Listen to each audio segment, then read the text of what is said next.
दिन में सरकार को मिनी संसद बुलाकर नापा और रात को मशाल लेकर सरकार के खिलाफ सड़क पर उतर गए। कल एक व्यक्ति से बात हो रही थी, बीजेपी कवर करने वाले बड़े पत्रकार हैं, और वो बता रहे थे कि इस वक्त बीजेपी में बड़ी अफरा तफरी मची हुई है इस बात को लेकर कि धर्मेंद्र प्रधान को बचाया जाए तो कैसे बचाया जाए।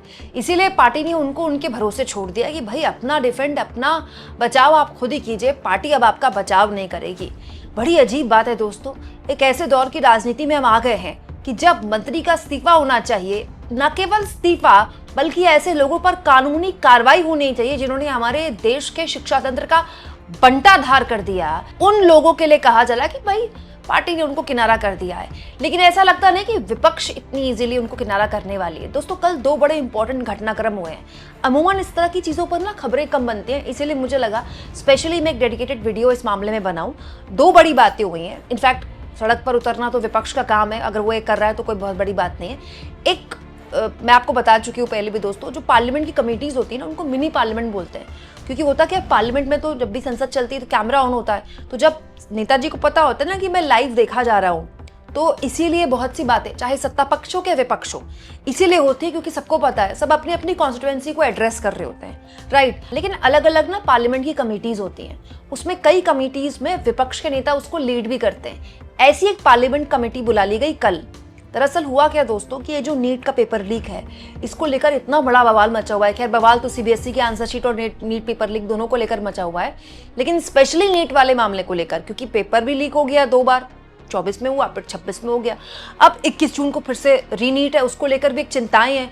मतलब जो परीक्षार्थी हैं उनको भी डर है कि कहीं दोबारा ये रीनीट भी पेपर लीक ना हो जाए, कहीं ये भी टेलीग्राम पे ना आ जाए, तो इसे लेकर मिनी पार्लियामेंट बुलाई गई विपक्ष के नेताओं द्वारा। दोस्तों, दिग्विजय सिंह जो हैं राज्यसभा से कांग्रेस पार्टी के सांसद, दरअसल एक बहुत इंपॉर्टेंट पार्लियामेंट कमेटी है education, women, children, youth and sports की, ये इसके चेयरमैन हैं दिग्विजय सिंह, चेयरपर्सन हैं।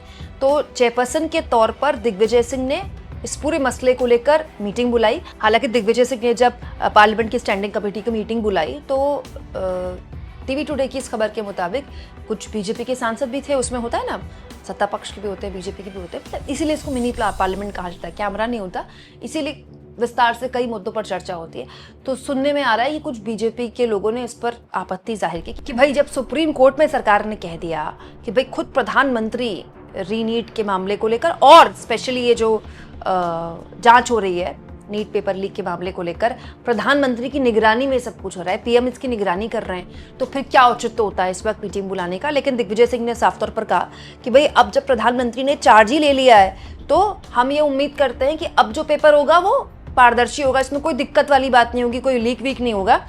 लेकिन अभी भी अगर ऐसा होता है, अभी भी पेपर लीक हो जाता है, तो फिर तो ये मतलब आप समझ लीजिए कि सारी हदें पार हो गई। हालांकि दिग्विजय सिंह ने यह भी कहा, मीटिंग जब खत्म हुई तो उन्होंने बाहर आके भी कहा कि प्रधानमंत्री को अपने हाथ में पूरी जांच लेनी पड़ रही है, इसका मतलब ये मिनिस्ट्री का फेलियर है, एजुकेशन मिनिस्ट्री का। दोस्तों, इसके बाद दिग्विजय सिंह ने कहा कि एक्चुअली में अब तो धर्मेंद्र प्रधान को इस्तीफा दे देना चाहिए, और अगर वो इस्तीफा नहीं दे रहे तो उनको हटाया जाना चाहिए उनके पद से।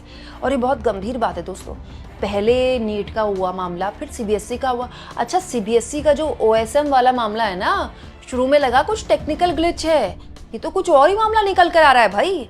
ये तो इस देश के 17-17 साल के बच्चों ने विसल ब्लोअर का काम किया और बता दिया कि दरअसल ये टेंडर देने में जिस तरह की हीला हवाली बरती गई, नियम कायदों को ताक में रखा गया कि कैसे भी करके इसी कंपनी को टेंडर दिया जाए, टीसीएस जैसी बड़ी कंपनी को साइडलाइन करके। सोचिए, टीसीएस मतलब दुनिया में जिस कंपनी का डंका बजता है, टीसीएस, जिसमें इजीली करप्शन करना इतना आसान नहीं है। टीसीएस में आप किसी भी तरह से उसके मापदंडों के साथ छेड़छाड़ कर दें, टीसीएस को साइडलाइन कर दिया गया और एक ऐसी कंपनी को ठेका दे दिया गया जो कंपनी तेलंगाना में इस तरह के गड़बड़ झाले में पकड़ी गई है। जिसने गलती की है बस उसने नाम बदला और कुछ भी नहीं बदला, उसका नाम बदलकर उसको इतना बड़ा ठेका दे दिया गया। दोस्तों, ये मामला किसी ग्लिच या गड़बड़ से कहीं ज्यादा है। सोचिए, इतना गंभीर मसला है और सीबीएसई ने अभी तक प्रेस कॉन्फ्रेंस तक नहीं की। Can you believe that? CBSE ने अभी तक इस पूरे मामले में प्रेस कॉन्फ्रेंस तक नहीं की है। मंत्री तो मंत्री हैं, यहाँ तो सीबीएसई के जितने अधिकारी हैं उनकी तक हिम्मत नहीं हो रही है कि वो इस देश के 18 लाख छात्रों के सामने मतलब आंख में आंख डाल के उनसे बात कर ले। और सोचिए इन सब में बस इतनी दलील दी जा रही है मीडिया के बड़े बड़े पत्रकारों द्वारा जो बीजेपी कवर करता है कि अरे भाई बीजेपी ने तो धर्मेंद्र जी को उनके हाल पे छोड़ दिया है कि वो खुद ही अपने आप को डिफेंड करें। अरे वो क्या अपने आप को डिफेंड करेंगे, बैठ के दिन भर न्यूज एंकर उनको डिफेंड करते रहते हैं। इसीलिए अब देखिए आप अलग अलग पार्टियों ने अपने अपने स्तर पर इस पूरे मामले में जमीन पर उतरना शुरू कर दिया है।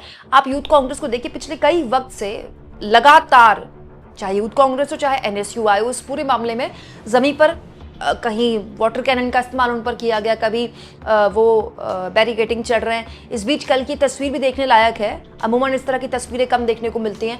यूथ कांग्रेस के लोग हाथ में मशाल लेकर रात को नीट वाले मामले को लेकर सड़क पर उतरे, कहते हुए कि भाई इस पूरे मामले में हर लिहाज से पेपर लीक का हिसाब होना चाहिए। दोस्तों ये जो तस्वीर है इसमें यूथ कांग्रेस के राष्ट्रीय अध्यक्ष उदय भानु चिब्बी हैं और इसके अलावा एमएलसी सतेज पाटिल भी मौजूद है। और महाराष्ट्र में बहुत बड़े लेवल पर ये मार्च निकालकर यूथ कांग्रेस ने अपनी ताकत दिखाने की कोशिश की। दोस्तों इस तरह की तस्वीरें मैं आपको इसलिए दिखा रही हूँ क्योंकि बार बार कहा जाता है ना कि विपक्ष कहाँ है। विपक्ष तो सड़क पर होता है, उसको दिखाता कौन है दोस्तों। पर बात आज विपक्ष की नहीं, ये बात सत्ता पक्ष की है। देखिए आप एक पूरे वर्ग को आपने हिंदुत्व की घुट्टी पिलाकर तमाम तरह की गलतियां आपने छुपा ली। आज उसी वर्ग के जो बच्चे हैं वो परेशान है। अच्छा, नीट और सीबीएसई वाले जो पूरा केओस है ना, एक्चुअली में इससे वो आबादी प्रभावित है जो कि बहुत छोटी आबादी है हमारे देश में। सुनने में हमको लग रहा है कि 22 लाख के आसपास नीट के बच्चे जिनका पेपर लीक हो गया, 18 लाख के आसपास, देखिए ये तो मतलब 40 लाख के आसपास की आबादी हो गई। लेकिन दोस्तों इस देश में 80 करोड़ लोग मुफ्त राशन पर जी रहे हैं। उनके बच्चे तो कभी नीट के पेपर के बारे में सोच भी नहीं सकते। उनके बच्चे तो कभी ऐसे स्कूल में जाने की सोच भी नहीं सकते जहाँ सीबीएसई का बोर्ड है। उनको तो अभी पता ही नहीं है। ये तो बहुत छोटी सी आबादी है और यही वो आबादी है जो बीजेपी का कट्टर समर्थक रहा है। दोस्तों सरकार काम करे ना करे, कम से कम उसको दिखना चाहिए कि वो काम कर रही है। लेकिन इतने गंभीर मसले पे सिर्फ इसीलिए धर्मेंद्र प्रधान का इस्तीफा नहीं लिया जा रहा है कि अगर हमने प्रधान का इस्तीफा ले लिया तो कांग्रेस के नंबर बढ़ जाएंगे। अरे कांग्रेस के नंबर क्यों बढ़ेंगे? आप कहिए ना मोदी जी का गुस्सा 7वें आसमान पर पहुंच गया और मोदी जी ने डिसाइड किया अब बस बहुत हो गया है। मीडिया तो आपकी जेब में बैठकर सारे एंकर सुबह से लेकर रात तक मोदी के मास्टर स्ट्रोक के तौर पर ही दिखा देंगे उसको। लेकिन कम से कम आप मंत्री का इस्तीफा लीजिए, सीबीएसई के अधिकारियों को सैक तो कीजिए। वो कौन बैठे हैं सीबीएसई में जिन्होंने अपने सामने ये सब होते हुए देखा और उसके बाद उन पर कोई कार्रवाई नहीं हो रही है। ये न केवल एक मैसेज दे रहा है कि आपका बच्चे का पेपर लीक होता रहेगा, आपके बच्चे की आंसर शीट के साथ खिलवाड़ होता रहेगा और गलती पकड़े जाने पर कोई कार्रवाई भी नहीं होगी। ये सबसे खतरनाक है। ये किसी भी सिस्टम के लिए बहुत खतरनाक है। आप इस मुद्दे को किस तरह से लेते हैं दोस्तों? कांग्रेस इसको जैसे उठा रही है वैसे उठा रही है, लेकिन सरकार के लिए जरूरी है, समाज में सिस्टम बने रहे इसलिए जरूरी है कि सरकार कम से कम जवाबदेही और कार्रवाई करते दिखे, जो कि वो नहीं दिख रही है। कमेंट बॉक्स में लिख के बताइएगा और जितना हो सके दोस्तों चैनल को शेयर भी करें।